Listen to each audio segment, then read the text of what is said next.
Good morning, students. Today we discuss on power sharing, and it is the first chapter in your political science book. So, the term power sharing.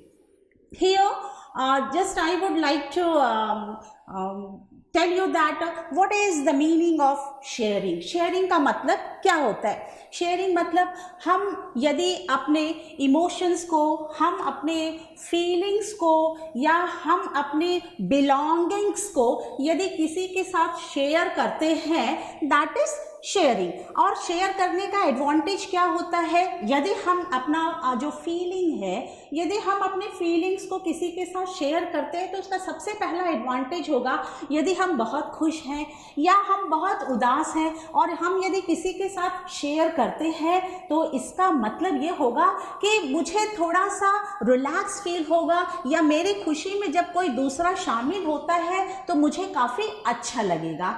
And the next है sharing of belongings. तो sharing of belongings का मतलब है जो हमारे पास जो चीज़ें हैं यदि हम किसी के साथ शेयर करते हैं तो इससे क्या होगा, हमारा और जिसके साथ हम शेयर करते हैं दोनों के बीच जो बॉन्डिंग है, that bonding will become more strong. और वो बॉन्डिंग यदि स्ट्रॉन्ग हो जाती है तो इसका रिजल्ट क्या होगा, हमारा जो रिलेशनशिप है वो काफ़ी स्वीट हो जाएगा। And the third is very important बच्चों, that is sharing of power, जो आज हम पढ़ने जा रहे हैं इस लेसन में, शेयरिंग ऑफ पावर। पावर का जो शेयरिंग है दैट इज वेरी इंपॉर्टेंट। क्यों?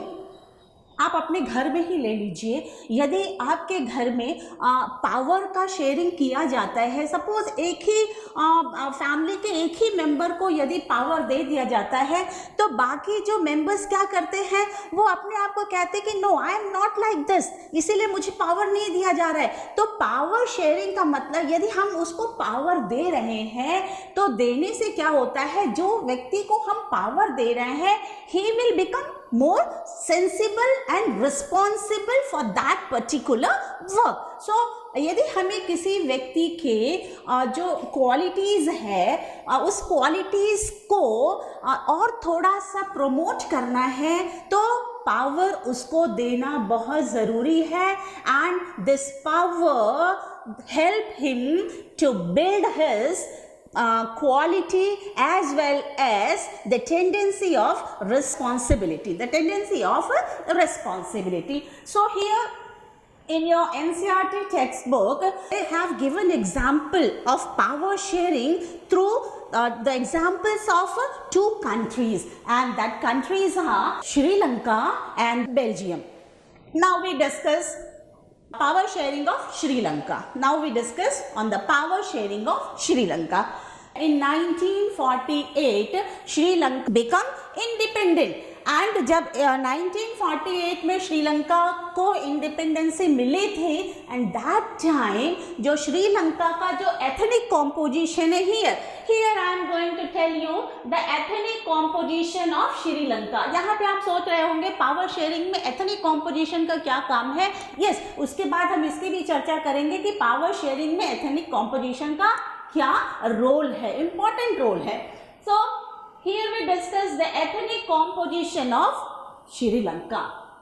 First, सिंहला जो है इनकी जो पॉपुलेशन थी that is 74%, and the second Sri Lankan जो तमिलियन थे they are 13%। जो श्रीलंकन तमिलियन थे उनकी जो पॉपुलेशन थी 13% थी। And the next Indian Tamilians उनकी पॉपुलेशन थी 6%। एंड द लास्ट जो है दैट इज क्रिश्चियन, उनकी पॉपुलेशन थी 7%। अब यहाँ पे जो है आपने देखा ये एथनिक कॉम्पोजिशन, बच्चों याद रखिएगा कभी कभी सीबीएसई में जो है ये क्वेश्चन पूछ लेता है कि what is the ethnic composition of Sri Lanka. So you have to mention all the composition of Sri Lanka, that is Sinhala 74%, Sri Lankan Tamilian 13%, Indian Tamilian 6% and Christian 7%। अब यहाँ पे जो है आपके मन में ये आ रहा होगा कि ठीक है सिंहला, ठीक है श्रीलंकन तमिल, श्रीलंका से बिलोंग करते थे, श्रीलंकन तमिलियन श्रीलंका से बिलोंग करते थे। अब इंडियन तमिलियन वहाँ कहाँ पहुँच गए? वो लोग श्रीलंका जो है गए थे as a tea plantation worker, as a tea plantation worker जो है वो लोग श्रीलंका गए थे and after that they settled there permanently, वहीं पे वो लोग सेटल्ड हो गए और इनकी जो पॉपुलेशन है that is 6%। And the last is Christian.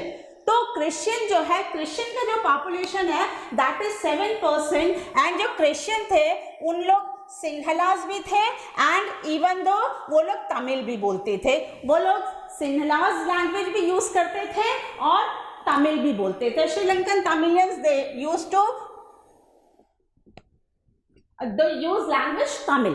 तो ये सिंहला जो है that is language, here they Tamil it is also language. जो क्रिश्चियंस थे वो लोग सिंहला लैंग्वेज भी यूज करते थे एंड तमिल लैंग्वेज भी यूज करते थे और इनकी जो पॉपुलेशन थी दैट इज 7%। अब यहाँ पे ये तमिलियंस ने डिमांड रखा कि नहीं, जो आपकी जो है ये जो गवर्नमेंट में आपका ही सारा कुछ चलता है, आपका ही पावर है, इसीलिए आप अपने पावर को हमारे साथ शेयर कीजिए। तो उसमें जो है सिंहला जो है उन्होंने टोटली डिनाई कर दिया, बोला नहीं हम लोग मेजॉरिटी में हैं और इसीलिए सारा पावर जो है वो हमारा ही होगा।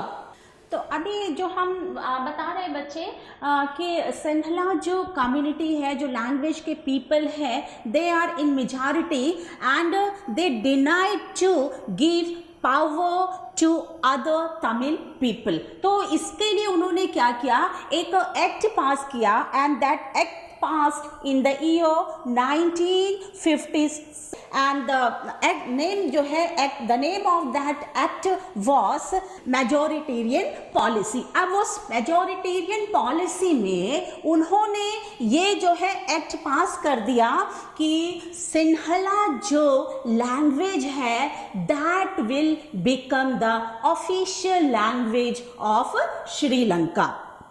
और इसके बाद जितने भी कॉलेजेस हैं, जितने भी गवर्नमेंट जॉब्स हैं और उन गवर्नमेंट जॉब्स में एंड फर्दर स्टडी के लिए, हायर स्टडी के लिए जो सिंहला पीपल हैं उनको ही प्रेफरेंस दिया जाएगा। एंड इसके साथ क्या यहाँ पर मैं और एक बताना चाहूँगी बच्चों, जो सिंहला पीपल थे दे आर बुद्धिस्ट, उनका रिलीजन क्या था, बुद्धिस्ट थे वो लोग। एंड यहाँ पे जो तमिलियंस थे they are Muslims as well as Hindus, इनका दो रिलीजन था।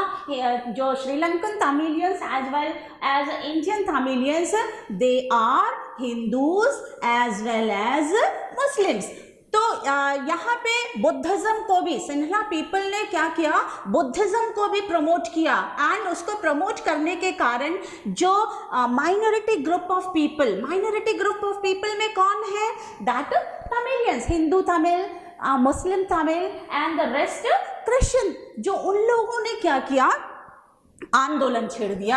उन लोगों ने कहा हम लोगों को एलियनेट किया जा रहा है, हम लोगों को पावर नहीं दिया जा रहा है, इसके लिए हम लोग को जो है इनके साथ फाइट करनी होगी, तभी जाके मुझे हम लोगों को अपना पावर मिलेगा। तो इसमें अब यहाँ पे एक बात आ जाती है, जब आप पावर किसी को नहीं दे रहे हो खुशी से, विलिंगली, यदि आप किसी को पावर नहीं दे रहे हो तो अल्टीमेटली हमें फिजिकल फोर्स का ताकत लेना पड़ेगा, फाइट करनी पड़ेगी। और वही सीन जो है श्रीलंका में क्रिएट होता है। और वो इसके बाद क्या होता है, जितने भी तमिलियंस थे उन्होंने जो है एक तमिल एलम की मांग की। उन्होंने कहा ठीक है, आपके इस स्टेट में हम लोगों को कोई पावर नहीं दिया जा रहा है, सो हमारा एक अलग स्टेट बनाइए and that state will become Tamil Eelam. Eelam का मतलब है स्टेट, तो हमारा एक स्टेट अलग बना दीजिए।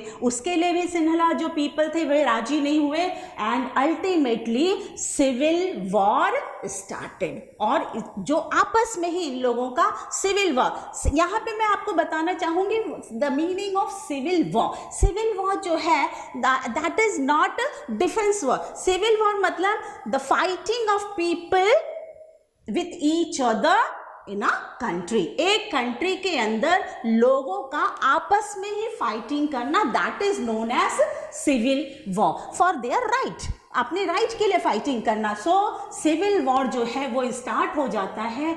एंड हम सब ये जानते हैं कि जब भी कोई फाइट होती है या वार होता है तो उसका रिजल्ट जो है that is very very very pathetic and बहुत ही वर्स्ट होता है. उसमें जो वार में कई सारे इनोसेंट पीपल जो हैं वो मारे जाते हैं. इसके बाद कई सारे पीपल जो है वो श्रीलंका छोड़कर भाग जाते हैं.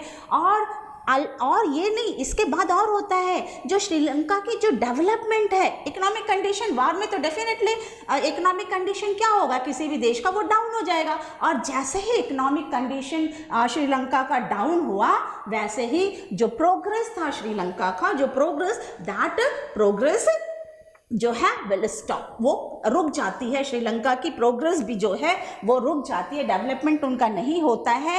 एंड बहुत सारे जो पीपल है श्रीलंका के वो एज अ रेफ्यूजी दूसरे कंट्रीज में चले जाते हैं. सो ये था बच्चों the result of civil war, the result of civil war. तो यहाँ पे हम लोगों को बहुत जो है गौर करना होगा कि क्या श्रीलंकन जो है सिंहला, जो मेजॉरिटी में जो थे Sinhala people and they are Buddhist, क्या उन्होंने पावर का प्रॉपर जो है शेयरिंग किया? नहीं, बिल्कुल शेयरिंग नहीं किया.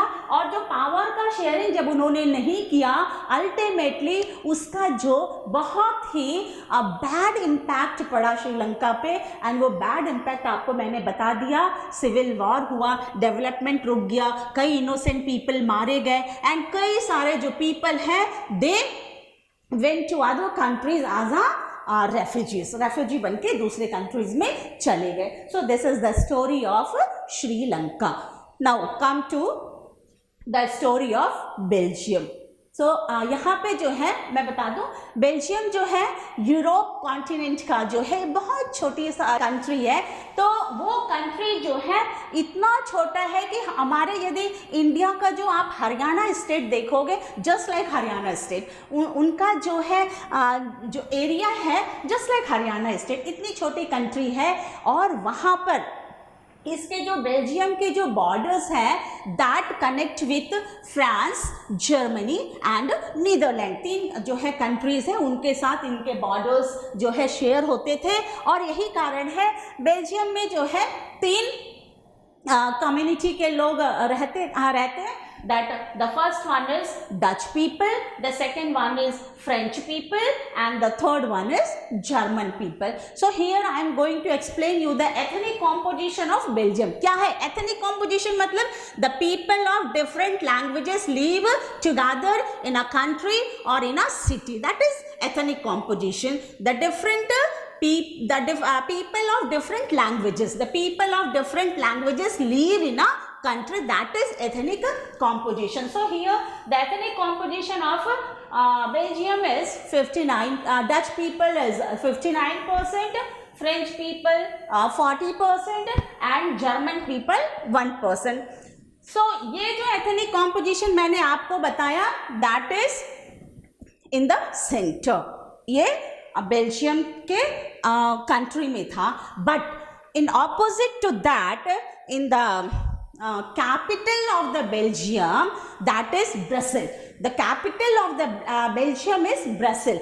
वो just opposite to that, the population of that Brussels is जो 80%. Here the 80% French people are in the Brussels, and here the Dutch people are only 20%. तो देखिए रिवर्स हो गया. The rest of the country Dutch people are in majority, and in the Brussels, the capital of Belgium, the population of French people is more than Dutch people, means 80%. तो यहाँ पे reverse हो गया।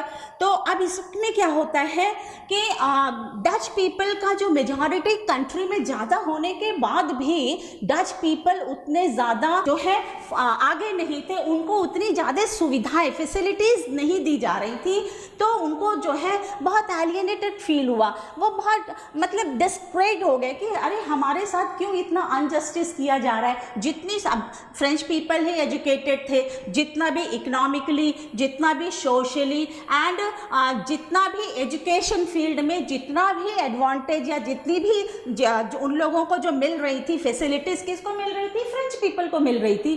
तो इससे क्या होता है, जो डच पीपल है वो लोग जो है बहुत ज़्यादा एग्रेसिव हो गए and they decide to fight with the French people. लेकिन यहाँ फाइट करने की सिचुएशन क्रिएट नहीं हुई, because the people are very much aware of the sharing of their power.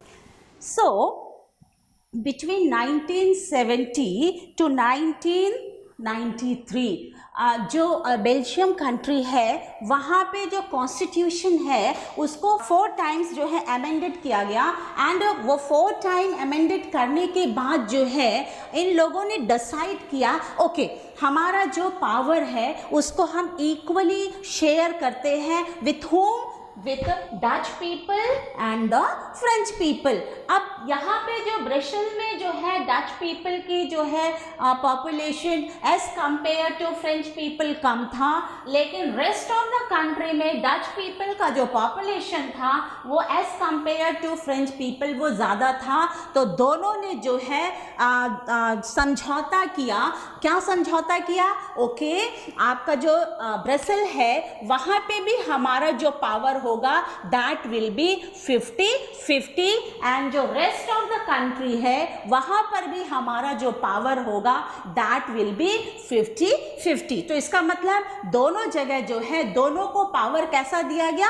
Equal power जो है शेयर किया गया। तो यहाँ पे डिस्प्यूट होने वाली बात ही नहीं आती है। सो यहाँ पे मैं और एक बात बताना चाहूंगी बच्चों कि ये जो जर्मन पीपल है इनकी पॉपुलेशन 1% है एंड ये बहुत न्यूट्रल रहते हैं। ओके जिसका भी पावर हो बट हम लोगों को जो है फैसिलिटीज़ मिलती रहे, वी आर हैप्पी, उनका कोई इंटरफियरेंस नहीं था इसमें। तो इसमें क्या है आपका दोनों को जो है पावर इक्वल दे दिया गया। कहाँ? Brussel the capital of Belgium and the rest of the country they enjoyed their power. जो है पावर्स जो है दोनों को मिला, एंड इसका रिजल्ट क्या हुआ?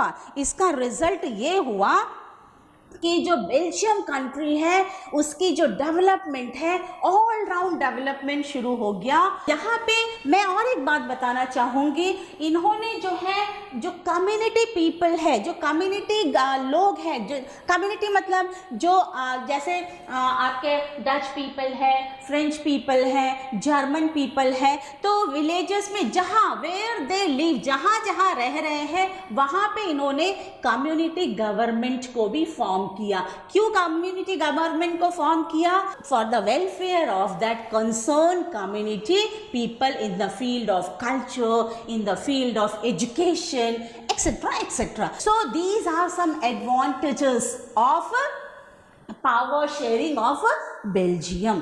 तो अब इसके बाद क्या होता है, इसका रिजल्ट क्या होता है? यदि हम कंपेयर करते हैं किसका श्रीलंका का एंड बेल्जियम का कंपेयर करते हैं, और श्रीलंका कंट्री में इंटरनल जो है कॉन्फ्लिक्ट्स क्रिएट होते हैं, और इंटरनल कॉन्फ्लिक्ट्स क्रिएट होने के रिजल्ट क्या होते हैं?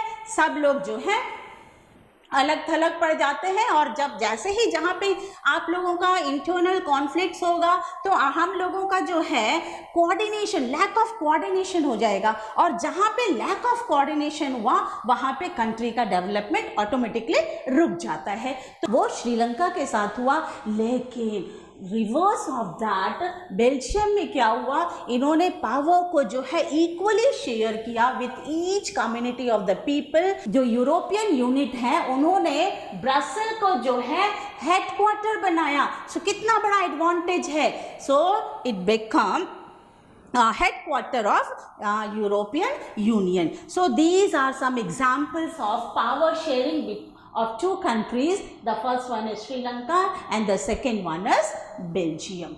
So come to the next topic, advantages of power sharing or why power sharing is desirable. क्यों हमको पावर शेयरिंग चाहिए और उस पावर शेयरिंग के क्या क्या एडवांटेज हैं. पहले हम डिस्कस करते हैं कि पावर शेयरिंग हमको क्यों चाहिए. पहला जो है क्यों चाहिए, सबसे पहला कारण है पावर शेयरिंग जो है, यदि हम पावर को शेयर करते हैं इट रिड्यूसेस कॉन्फ्लिक्ट्स. ये जो है मतभेद को कम करता है. इट रिड्यूसेस कॉन्फ्लिक्ट्स और you can say social conflicts. Then second one is reduce chances of division. जैसे ही हम पावर को शेयर करते हैं तो चांसेस ऑफ डिवीजन को वो रिड्यूस करते हैं. कैसे चांसेस ऑफ डिवीजन, सपोज हम जो हैं अपर कास्ट के हैं या हम हिंदू हैं, वो लोअर कास्ट का है या वो अलग रिलीजन का है, तो यदि हम पावर को शेयर नहीं करते हैं तो हमारे अंदर वो फीलिंग्स आ जाएगी सोशल डिस्क्रिमिनेशन, सोशल डिवीजन का, कि ओहो आई एम मुस्लिम और I belong to other caste और I belong to other religion, so मुझे पावर नहीं दिया गया. लेकिन जब हम यहाँ पे पावर इक्वली जो है लोगों को दे रहे हैं तो वहाँ पे बहुत कम चांसेस है सोशल डिवीज़न होने का. वहाँ पे जो है सोसाइटी में लोगों का जो कोऑर्डिनेशन है, अंडरस्टैंडिंग है, that will become more strong. And the third point is very important, open pathways for development. आप जब पावर शेयर करोगे तो डेफिनेटली डेवलपमेंट होगा कंट्री का, क्योंकि एक आदमी के पास यदि पावर रहता है he can not satisfy to the all people of that country और you can say to the all member of his family also. एक आदमी के पावर यदि रहता है he never satisfy all the people of that country. इसीलिए power sharing बहुत ज़रूरी है हम लोगों को एक दूसरे के साथ शेयर करना for the development of country और the prosperity of the country. That comes under analytical advantage of power sharing. Now come to the moral.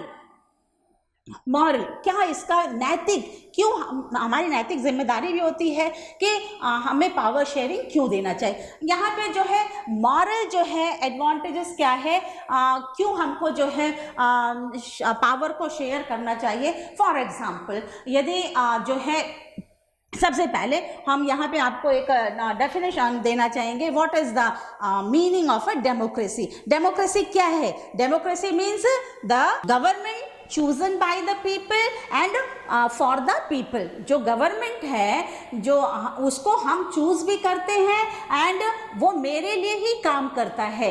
तो जब यहाँ पे जो है पावर हम लोगों को भी दिया गया है, पीपल को भी दिया गया है. Yes you have right to choose your leaders. तो यहाँ पे पावर को शेयर किया गया है. दैट इज इसका मतलब जब हमारे बारे में आप सोच रहे हो, when you are thinking about us, तो ये हमारी भी मॉरल ड्यूटी बनती है कि we select a good and the best government for the country. Then third है हमारा people have right to consult how they are to be governed. यहाँ पे देखिए पावर हमको दिया गया इन डेमोक्रेसी कि वो हम गवर्नमेंट जो है वो हमसे कंसल्ट करती है कि आपको हम जो है किस तरह से गवर्न करें, which government you like and which type of government you like. Then power जो है पीपल को भी दिया गया है. So it is moral duties. Now come to the next topic, types of power sharing. The first type is the power sharing between different organs of the government. तो यहाँ पे देखिए टाइप, यहाँ पे different types of power sharing. तो power sharing जो different organs of the government वो कौन कौन से होते हैं? First one is जो है तो आपका हो जाता है legislature, and second one is आपका हो जाता है executive, and the last one is judiciary. तो यहाँ पे legislature, executive and judiciary, ये तीनों का what is the function of each organs of that government, क्या क्या ये जो ऑर्गन्स गवर्नमेंट के जो ऑर्गन्स हैं उनका क्या क्या काम होता है. तो now discuss on the legislature. तो यहाँ पे जो तीन है, सबसे पहले मैंने बताया लेजिस्लेचर. लेजिस्लेचर को यदि मैं आपको सिंपल वे में बोलूँ तो दे आर रूल मेकर, कानून बनाते हैं. कहाँ बैठकर? In parliament. पार्लियामेंट में बैठकर लेजिस्लेचर्स जो है वो ये लॉ बनाते हैं. एंड देन थर्ड, उस लॉ को, उस रूल को जो इम्प्लीमेंट करना होता है, एग्जीक्यूट करना होता है, that is the duty of executive. That is the duty of executive. अब वो एग्जीक्यूटिव में कौन कौन आ जाता है? यदि मैं सेंटर की बात करूँ तो एग्जीक्यूटिव में आपके आ जाते हैं प्रेसिडेंट, आ जाते हैं प्राइम मिनिस्टर, आ जाते हैं. देन अभी स्टेट की बात करूँ तो चीफ मिनिस्टर आ जाते हैं. यूटी की बात करूँ तो लेफ्टिनेंट गवर्नर्स आ जाते हैं. स्टेट में गवर्नर, जो गवर्नर है वो भी आ जाते हैं. They are executive member. उनका काम है जितना भी जो है लेजिस्लेचर जो है लॉ बनाता है, रूल बनाता है, it is the duty of executive member to execute all the law and the rule of that country. Then third, it is also very important, the third organ is judiciary organ. Judiciary मतलब उसको न्याय देना है, उसको क्या करना है? न्याय देना है. तो यदि मैं यहाँ पे जुडिशरी का बात करूँ तो जुडिशरी में जो है आप कह सकते हो सुप्रीम कोर्ट. यदि सेंटर को लेकर मैं आपको एग्जांपल दूं तो supreme court comes under judiciary.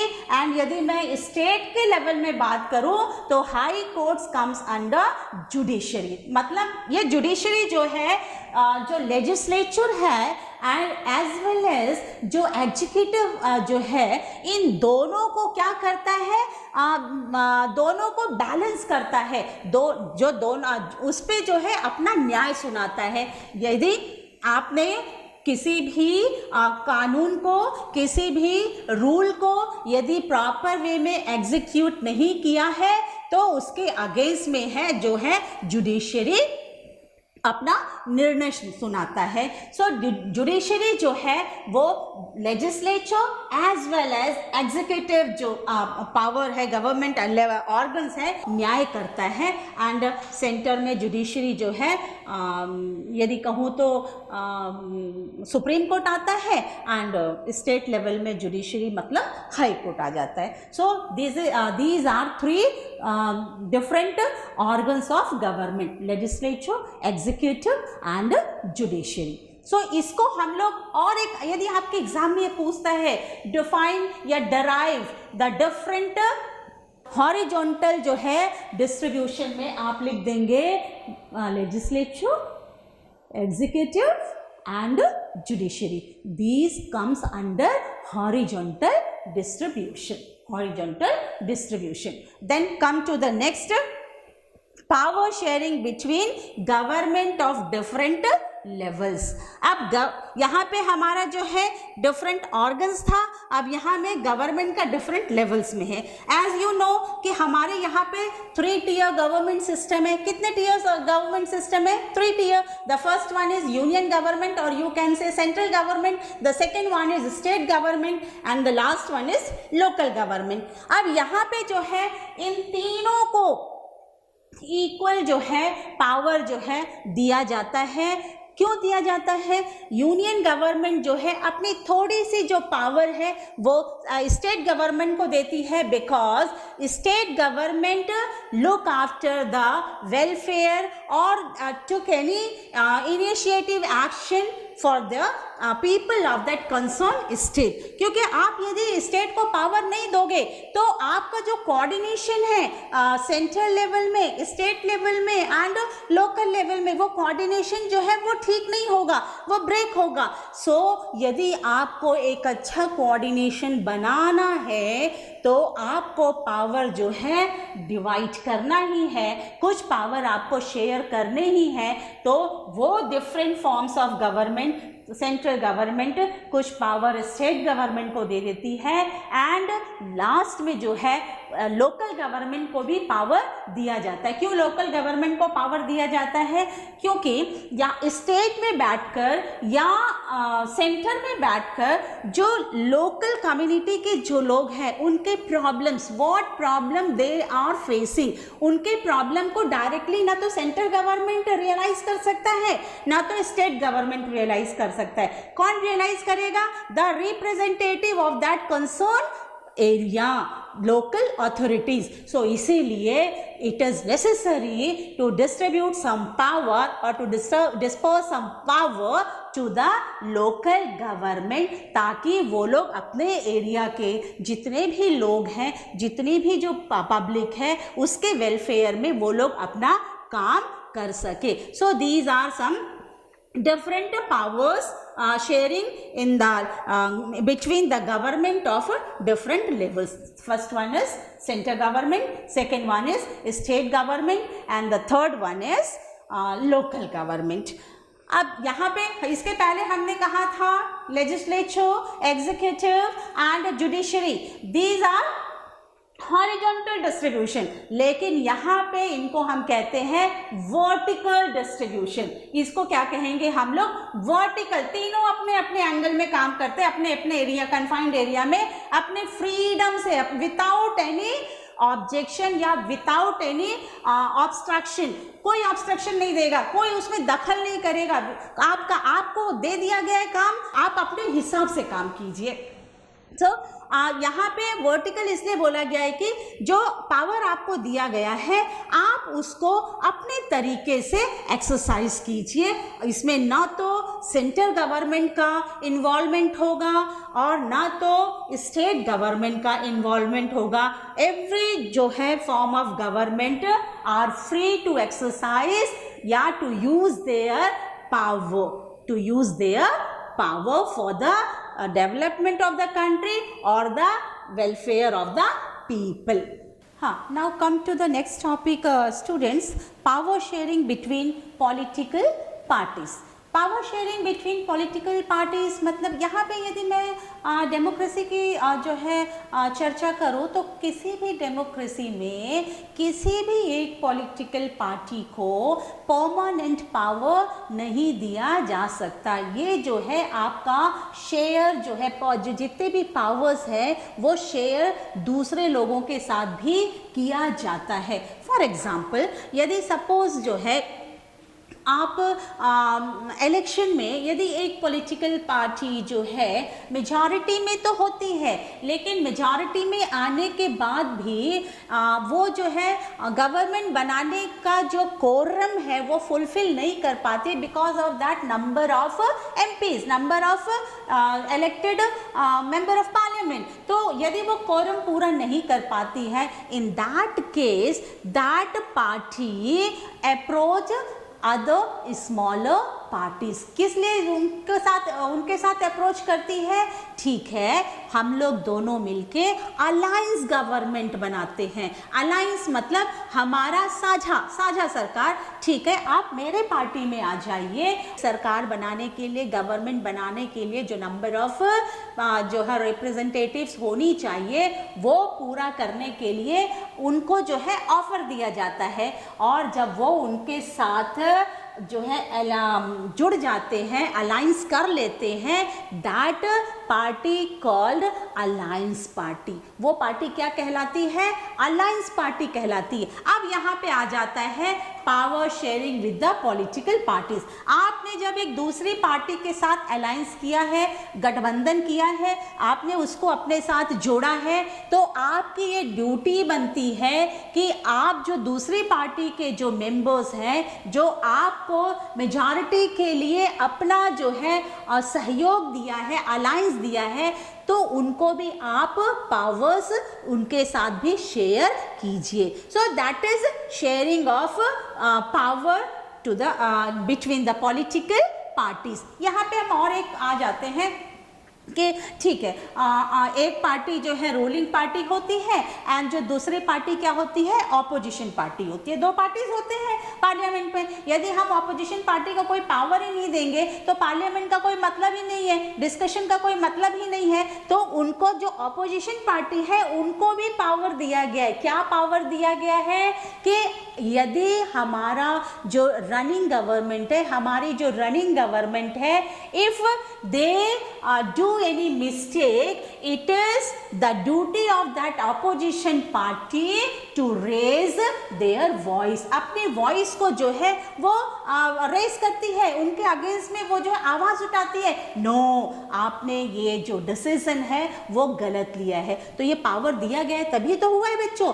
तो ये है पावर शेयरिंग। तो ये जब तक ये डेमोक्रेसी में पावर को शेयर नहीं किया जाएगा, डेमोक्रेसी का जो सही मीनिंग है, डेमोक्रेसी का meaning it is the soul, it is the soul, एक सोल है डेमोक्रेसी का, पावर शेयरिंग। वो जो है हम लोग कभी भी उस एम को, उस गोल को अचीव नहीं कर सकते हैं।